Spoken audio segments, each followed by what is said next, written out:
Kabar bahagia datang dari pedangdut Zaskia Gotik. Zaskia Gotik dikabarkan hamil anak kedua, hal itu terlihat dari unggahan terbaru sang suami, Sirajuddin Mahmud. Dalam unggahannya, Sirajuddin Mahmud membagikan video istrinya itu yang menangis bersama anak sambungnya, Akila Ramadhani sambil berpelukan. Sesekali pengusaha asal Kalimantan itu menanyakan alasan putrinya itu menangis di pelukan sang ibu.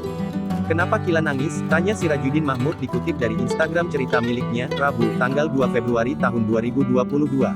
Terlihat juga anak kandung Zaskia dan Sirajuddin yang kebingungan melihat orang tua dan kakaknya menangis bersamaan. Tidak lama kemudian, Arsila Bungalia Sirkiani memegang alat pendeteksi kehamilan yang berada di dalam sebuah kotak. Dugaan kuat lainnya ketika Sirajuddin menggunakan stiker ibu hamil dalam unggahannya itu. Tidak hanya itu, bukti lain ada saat anaknya mengatakan ia akan segera memiliki adik lagi. "Speechless Pak, Kila nambah adek," kata Akila yang masih menangis sesenggukan.